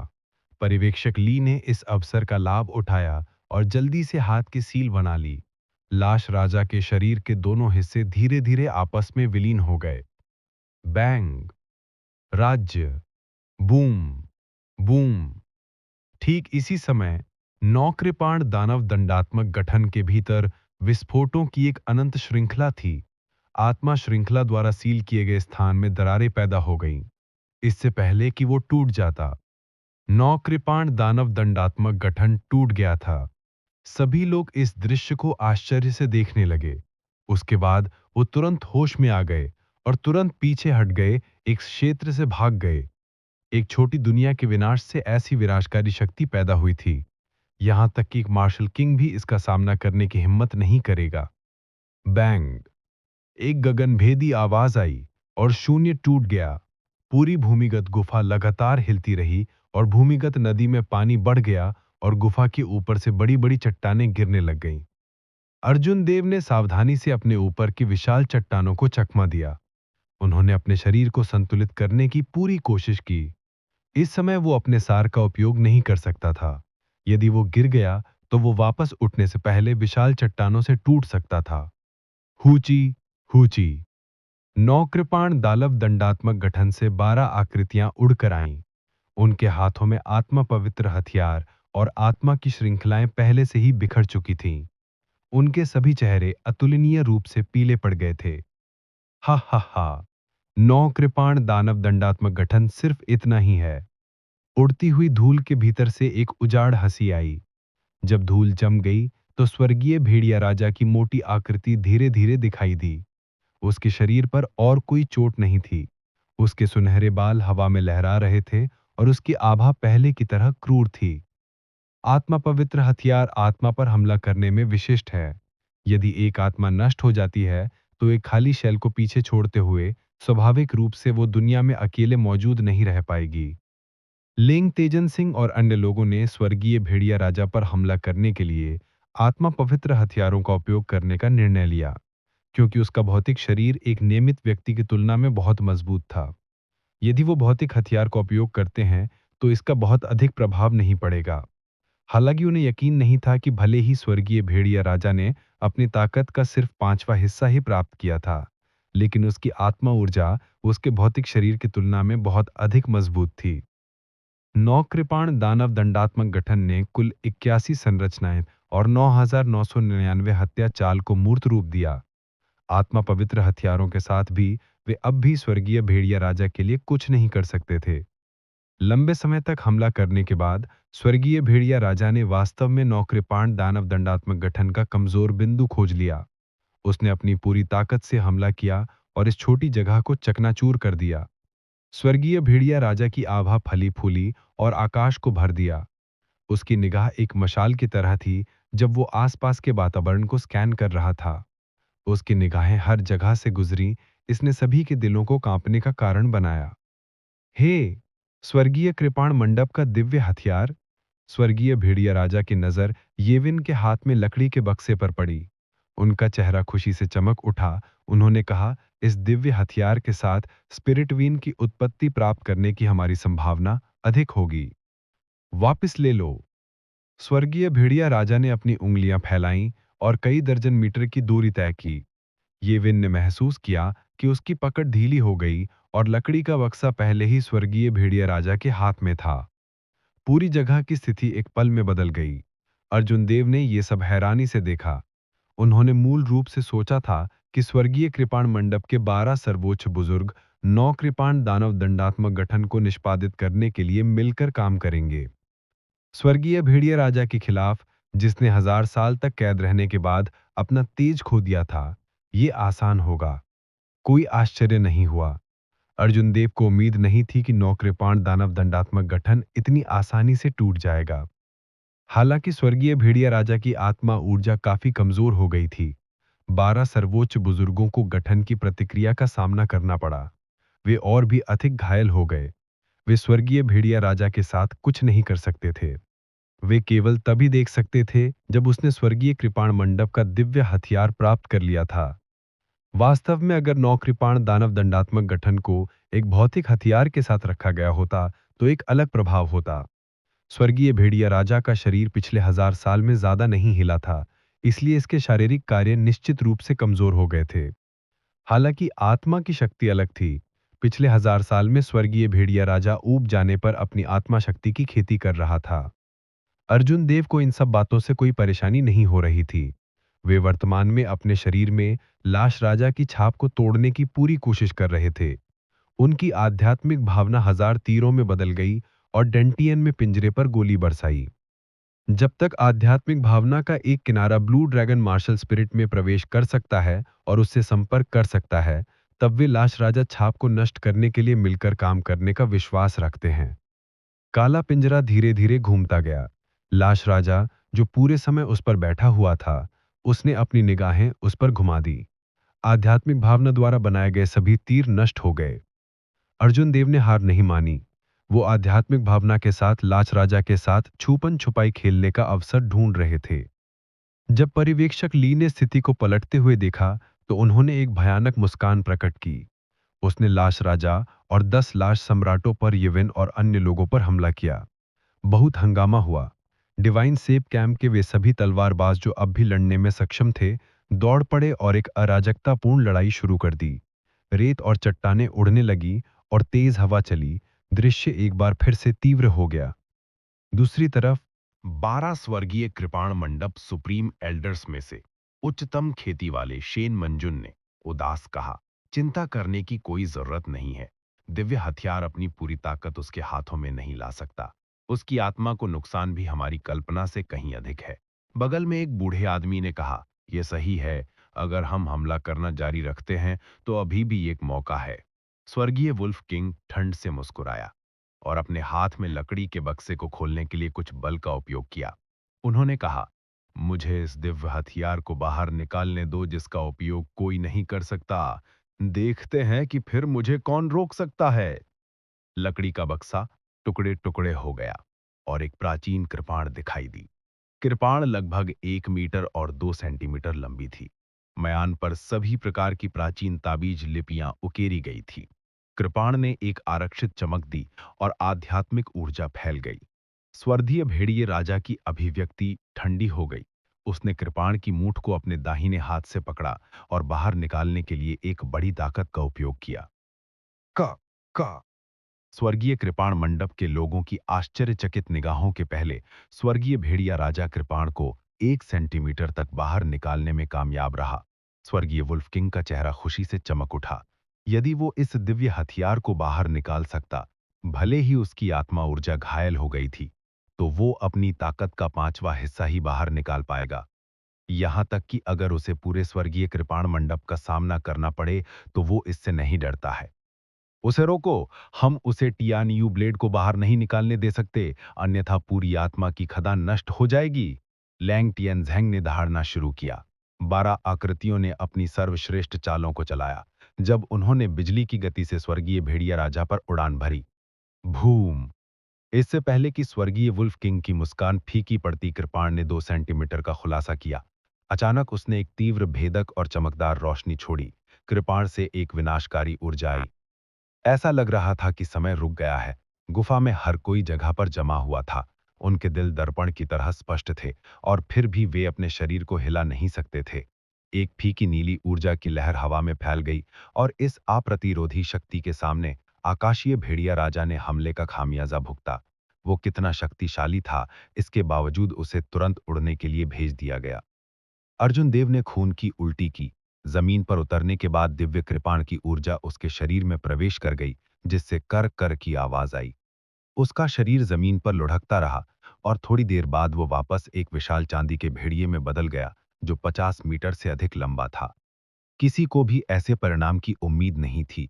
असहनीय रूप से अहंकारी स्वर्गीय भेड़िया राजा को वास्तव में दिव्य कृपाण की एक लहर द्वारा अपने मूल रूप में खटका दिया गया था। यदि सभी दिव्य हथियार खींचे जाते, तो वे कितने मजबूत होते। स्वर्गीय ब्रह्मांड कृपाण द्वारा एक तीव्र प्रकाश छोड़ने के बाद कृपाण तुरंत अपनी मयान में लौट आई और चुपचाप हवा में तैरती रही। भयानक ऊर्जा तुरंत गायब हो गई। डंग, डंग, डंग। जमीन पर टूटा हुआ लकड़ी का बक्सा तेजी से हवा में उड़ गया और सुधार हुआ, जिससे दिव्य हथियार स्वर्गीय ब्रह्मांड कृपाण अंदर जमा हो गया। तुरंत दिव्य हथियार की आभा गायब हो गई। सभी के शव सामान्य हो गए। शेन मंजुन ने अपना हाथ बढ़ाया और लकड़ी का बक्सा वापस उसकी मुट्ठी में उड़ आया। उसने स्वर्गीय भेड़िया राजा की ओर देखा और भावहीन होकर कहा, मैं भूल गई। इन 10 दिव्य हथियारों को प्राचीन युग में राक्षस जाति के खिलाफ लड़ने के उद्देश्य से बनाया गया था। फिएंड रेस के सदस्य के रूप में एक राक्षस सम्राट की ताकत के बिना वो वास्तव में मनुष्यों के दिव्य हथियार को बाहर निकालने की हिम्मत करता है। वो अपने आप को अधिक आंकता है। उसकी परवाह करने की कोई जरूरत नहीं है। उसे दिव्य हथियार से प्रतिक्रिया का सामना करना पड़ा और वो कुछ समय तक अपनी ताकत का उपयोग नहीं कर सकेगा। लैंग टियांगज़ैंग ने सिर हिलाया और कहा, जाओ और पहले रनिंग कॉर्प्स संप्रदाय के अवशेषों से निपटो, फिर हम चर्चा करेंगे कि इस जानवर से कैसे निपटा जाए। 12 स्वर्गीय कृपाण मंडप सुप्रीम एल्डर्स के शामिल होने के साथ अब रनिंग कॉर्प्स संप्रदाय के पास विरोध करने की ताकत नहीं थी। वे प्रतिक्रिया नहीं कर सकते थे और उन्हें पीछे हटना पड़ा। एक शव सम्राट ने बचने के लिए पृथ्वी के बचाव की तकनीक का उपयोग करने की कोशिश की। हालांकि लैंग टियनज़ैंग ने इसकी खोज की। उसने ठंड से खर्राटा मारा और जमीन पर पटक दिया। जमीन पानी की तरह कांप रही थी और शव सम्राट को खटका दिया गया। म्यूशनिया ने अराजकता का फायदा उठाया और चुपचाप स्वर्गीय भेड़िया राजा की तरफ चली गई। स्वर्गीय भेड़िया राजा के विशाल शरीर के आवरण के साथ स्वर्गीय कृपाण मंडप के लोगों ने खूबसूरत म्यूजिनिया की खोज नहीं की। ऋषि पूर्वज, आप ठीक है ना? म्यूशनिया ने आतुरता से स्वर्गीय भेड़िया राजा के कान में फुसफुसाया। स्वर्गीय भेड़िया राजा के मुंह से लगातार खून बह रहा था। उसकी आंखें असंतोष से भरी हुई थी। वो स्पिरिट वेन के मूल को प्राप्त करने और फ्लाइंग फिएंड एम्परर की ओर बढ़ने से मात्र एक कदम दूर था। वो हजारों वर्षों में पहले व्यक्ति बन जाएंगे। उनके नेतृत्व में स्वर्गीय भेड़िया जाति दुनिया पर राज करेगी। पूरी फिएंड रेस एक बार फिर से उठेगी। लेकिन अंत में उसके सभी प्रयास व्यर्थ होंगे। एक गलत कदम और वो सब कुछ खोकर एक अथा असाध्य में पड़ जाएगा। स्वर्गीय भेड़िया राजा ने अपना विशाल सिर थोड़ा घुमाया और उसके सामने म्यूशिनिया की ओर देखा। उसने धीरे से अपना बायां पंजा उठाया और अपने तेज पंजों का उपयोग म्यूशिनिया के माथे पर एक अर्धचंद्राकार घाव बनाने के लिए किया। म्यूशिनिया के माथे से तुरंत खून निकलने लगा। वो चौंक गई। वो जानती थी कि स्वर्गीय भेड़िया राजा क्या करने जा रहा है। उसने कहा, ऋषि पूर्वज, आप नहीं कर सकते। युद्ध के दूसरी ओर रनिंग कॉर्प संप्रदाय के लोग पहले ही अधिकांश मिटा दिए गए थे। केवल कुछ शव सम्राट ही दृढ़ता से विरोध कर रहे थे। पर्यवेक्षक ली द्वारा नियंत्रित शव राजा को 3 मार्शल मॉनक सुप्रीम एल्डर्स के द्वारा धूल में चकनाचूर कर दिया गया था। उसके पास पुनर्जीवित होने का कोई रास्ता नहीं था। अचानक अर्जुन देव के छिद्रों से असीम काली क्यू बाहर निकली। जब काली क्यू नष्ट हो गई तो उसके शरीर में शव राजा की छाप तुरंत गायब हो गई। ये पता चला कि शव सम्राट जिसने शव राजा छाप का उपयोग किया था, उसे पहले ही सुप्रीम एल्डर में से एक ने मार दिया था। स्वाभाविक रूप से उसने जो शव राजा छाप स्थापित की थी, वो गायब हो गई थी। जब सार अर्जुन देव की मध्याह्न रेखा पर लौटा, तो उनका चेहरा खुशी से चमक उठा। उनका शरीर पूरी तरह से ठीक हो गया था। अर्जुन देव ने मन ही मन सोचा, क्योंकि अब मुझे चिंता करने की कोई बात नहीं है, इसलिए मुझे इस जगह को छोड़ देना चाहिए। हो! जैसे ही अर्जुन देव जाने की तैयारी कर रहे थे, एक आकृति हवा में उड़ गई और बिजली की गति से अर्जुन देव के सामने आ गई। बिना कुछ कहे उसने हमला कर दिया। वो आंकड़ा बियुन पीक का पीक मास्टर सॉन्ग क्यों था? इससे पहले उन्होंने गलती से अर्जुन देव का फिगर देख लिया था। हत्या का इरादा तुरंत बाहर निकल गया। उन्होंने तुरंत लड़ना बंद कर दिया और बिजली की गति से अर्जुन देव की ओर उड़ गए। अर्जुन देव के वर्तमान साधना क्षेत्र के साथ वो एक शिखर मार्शल किंग की गति तकनीक और उसके हमले की गति को भी नहीं देख सकता था। वो समय रहते प्रतिक्रिया नहीं कर सकता था। अर्जुन देव ने तुरंत अपने डेंटियन को एक मुक्का मारा। सॉन्ग क्यू के नए और पुराने द्वेष एक साथ मिलन हो गए। वो इस पंच में बिल्कुल भी पीछे नहीं हटे थे। बैंग! अर्जुन देव की आंखें सदमे से भर गईं। उसका शरीर पतंग की तरह हवा में उड़ गया, जिसकी डोरी कट गई थी। ब्लू ड्रैगन, जिसने अभी अभी अपनी स्वतंत्रता प्राप्त की थी, इस पीक मार्शल किंग के मुक्के से टुकड़े टुकड़े हो गया। ये नीले प्रकाश की गेंदों में बदल गया और उसके शरीर के भीतर फैल गया। आध्यात्मिक ऊर्जा उसके शरीर से बहते पानी की तरह बहती थी। अर्जुन देव ने डरा कर सोचा, खत्म हो गया। मेरी मार्शल स्पिरिट नष्ट हो गई है। मैं जीवन भर के लिए अपंग हूं। यह अर्जुन देव का आखिरी विचार था। इससे पहले कि उसके पास आगे सोचने का समय होता, वो पहले ही बेहोश हो चुका था। पुटोंग की आवाज के साथ वो भूमिगत नदी में डूब गया। नदी की तेज धारा ने तुरंत अर्जुन देव के शरीर को नीचे की ओर बहा दिया। अर्जुन देव! ये वेन ने हथेली के प्रहार से उड़ती हुई एक लाश भेजी। घटनाओं के सचायक मोड़ से वो पूरी तरह से स्तब्ध था। उसने सॉन्ग क्यू को गुस्से से देखा और एक भयानक अभिव्यक्ति प्रकट की। उसने कहा, तुमने मेरे महारंग्यून पीक के शिष्य को मारने की कैसे हिम्मत की? मुझे तुम्हारा जीवन चाहिए। ये वेन ने पैरों को जमीन से ऊपर धकेल दिया और वो पहले ही नदी पार करके सॉन्ग क्यू के पास पहुंच गया। उसके हाथ में छोटी कृपाण ने ठंडी हवा पैदा की। कृपाण ठंडी हवा में छुपी हुई थी जब यह सॉन्ग क्यू की छाती की ओर कट गई। ये दोनों ही मार्शल किंग थे। सॉन्ग क्यू की खेती मूल रूप से येवेन की तुलना में बहुत अधिक थी। हालांकि वो पहले 9 सेबर डेमन पनिशमेंट फॉर्मेशन की प्रतिक्रिया से पीड़ित थे। इसके अलावा उसने उस पहले के हमले में अपनी पूरी शक्ति का इस्तेमाल किया था। इस समय उसका सार पर्याप्त था। जब great perfection clear wind chop को अंजाम दिया गया तो कृपाण को बिल्कुल भी नहीं देखा जा सकता था। बचाव करना असंभव था। सॉन्ग क्यू ने बहुत बुरी तरह से चकमा दिया। वो अपने सांस भी नहीं रोक पा रहा था। वास्तव में उसे इस तरह से पीटा गया था। भाड़ में जाओ! ये वेन अचानक दहाड़ने लगा। ठंडी हवा में छुपी कृपाण अचानक सॉन्ग क्यू के करीब चला गया। ये बहुत तेज घूमता था। ये महारंगन पेक की एक और गुप्त तकनीक थी, रहस्यमयी विंड चॉप। सॉन्ग क्यू ने मूल रूप से सोचा था कि यह हमला अभी भी क्लियर विंड चॉप ही था। वो गार्ड से पकड़ा गया। कटती हुई कृपाण ने अनगिनत वायु धाराएं पैदा की। यह बहुत तेज था। इतनी नजदीक की दूरी पर चकमा देना असंभव था। लानत है, मैं बहुत लापरवाह हो गया। मैंने वास्तव में उसे इतनी नजदीक की दूरी पर रहस्यमय विंड चॉप को निष्पादित करने की अनुमति दे दी। सॉन्ग क्यू ने परेशान होकर सोचा। वास्तव में उसने उम्मीद नहीं की थी कि ये वेन वास्तव में एक महत्वहीन अर्जुन देव की खातिर उसे एक पीक मास्टर को मार डालेगा। भले ही सोंग क्यू पहले ही जल्दी से किनारे पर पीछे हट गया था, मिस्टी विंडचॉप की गति बहुत तेज थी। सोंग क्यू के पास इसे चकमा देने का कोई तरीका नहीं था। पुतसी, सोंग क्यू की एक भुजा कट गई थी। कृपाण द्वारा बनाई गई रहस्यमयी हवा ने तुरंत उसकी बाह को टुकड़े टुकड़े कर दिया। हवा में बड़ी मात्रा में खून और मांस बिखर गया। आह! सोंग क्यू दर्द से चिल्लाया। उसने अपने बाएं हाथ को देखा जो टुकड़े टुकड़े में टूट गया था। उसके चेहरे पर एक भयानक अभिव्यक्ति प्रकट हुई। उसे विश्वास नहीं हो रहा था कि क्या हुआ था। मर जाओ!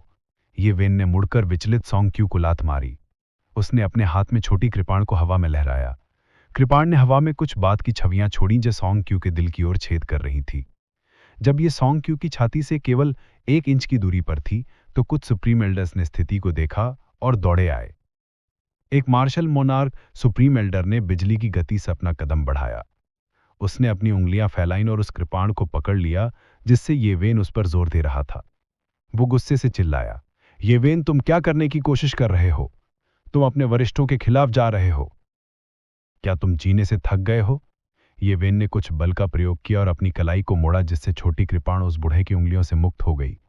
उसने उदासीनता से कहा, बिना किसी कारण के एक साथी शिष्य को मारना, भले ही वो पीक मास्टर हो, उसे मरना ही होगा। क्या पीक मास्टर का मामला तुम जैसे महत्वहीन एल्डर के लिए बोलने की कोई बात है? लॉ एनफोर्समेंट हॉल मामले की जांच करेगा और तुम्हारे महारंगीन पीक शिष्य को न्याय देगा। ये वेन ने ठंडे स्वर में मुस्कुराया और कहा, लॉ एनफोर्समेंट हॉल? क्या मजाक है? तुम पहले ही इतने बूढ़े हो चुके हो, फिर भी तुम लॉ एनफोर्समेंट हॉल के दाव के बारे में बात करने की हिम्मत करते हो। अशिष्ट! ये देखकर कि ये वेन उनकी परवाह नहीं करते थे तो सुप्रीम एल्डर्स में से एक को शर्मिंदा हुए बिना नहीं रह सकता था। वो ये वेन पर हथेली से प्रहार करने से खुद को नहीं रोक सका। मार्शल एम्परर्स पहले ही अंतरिक्ष के नियमों को समझ सकते थे। हालांकि बूढ़े व्यक्ति की हथेली का प्रहार एक साधारण था, लेकिन अंतरिक्ष के नियमों से प्रभावित होने के बाद यह स्पष्ट रूप से असाधारण था और अथाह था। हथेली की हवा स्पष्ट रूप से ये वेन की छाती की ओर बढ़ रही थी। अंततः जैसे ही वो इसे प्राप्त करने वाला था, पर प्रहार हवा अचानक गायब होकर उसकी तरफ हमला कर बैठी। भूम! खथी का अंतर बहुत बड़ा था। ये वेन एक मीडियल ग्रेड मार्शल किंग था। हालांकि इस साधारण हथेली की हरदाप ने उसे पीछे ढकेल दिया। उसने एक बड़े कौर से खून की उल्टी की और जोर से जमीन पर गिर पड़ा। हू! शैन मंजुन, जिसने अंततः सभी रनिंग कॉप संप्रदाय के शव सम्राटों को मार डाला था, हवा में कूद गई। उसके कदम हल्के थे, मानो वो पार्क में टहल रही हो। एक पल में वो भीड़ के पास पहुंच गई। सबकी चौंकी निगाहों के सामने शैन मंजुन के लिली सफेद हाथ सोंग क्यू की ओर उड़ गए, जो कि 2 सुप्रीम एल्डर्स के द्वारा समर्थित थे। एक जोरदार धमाका हुआ और एक अदृश्य हथेली सोंग क्यू के शरीर पर पड़ी। सोंग क्यू ने तुरंत अपने आप को 2 सुप्रीम एल्डर्स के समर्थन से मुक्त कराने के लिए संघर्ष किया। Hong Hong Hong! Song Q लगातार पीछे की ओर गिरता रहा जब तक कि वो रुकने से पहले भूमिगत नदी के किनारे तक नहीं पहुंच गया। सोंग क्यू की अभिव्यक्ति अत्यंत दयनीय थी। वो उठा और पूछा, मार्शल आंटी शैन, क्यों? 2 सुप्रीम एल्डर्स जो पहले ये वेन के सामने थे, जब शैन मंजुन ने कदम उठाया तो वो कुछ नहीं कह सके। शैन मंजुन की वरिष्ठता के अलावा कोई और कारण नहीं था। वह सबसे मजबूत थी। उसकी आकृति देखकर यह स्पष्ट दिख रहा था कि वो बहुत गुस्से में थी। सोंग क्यू के साथ उसके संबंध कितने भी अच्छे क्यों ना हो, उसने इस समय कुछ भी कहने की हिम्मत नहीं की। वो बस यही सोच सकती थी कि सोंग क्यू बदकिस्मत था। शैन मंजुन ने ठंडी आह सुनी। उसकी अभिव्यक्ति पाले की तरह ठंडी थी। उससे परेशान नहीं किया जा सकता था। वो धीरे धीरे भूमिगत नदी के किनारे चली गई और बहते पानी को देखा। वो थोड़ी डूब गई। हर कहानी एक अंत तक पहुंचती है, लेकिन कुछ कहानियां दिल में बस जाती हैं। अगर दिव्य तपस्या अर्जुन देव की कहानी का ये भाग आपके दिल को छू गया हो तो वीडियो को लाइक करें और हमारे channel Mukul the story teller को सब्सक्राइब करें ताकि अगला भाग सबसे पहले आप तक पहुंचे। और हाँ, कमेंट में ज़रूर बताइएगा कि आपको इस कहानी का ये हिस्सा कैसा लगा। आपका एक शब्द हमारे लिए नई कहानी की प्रेरणा बन जाता है।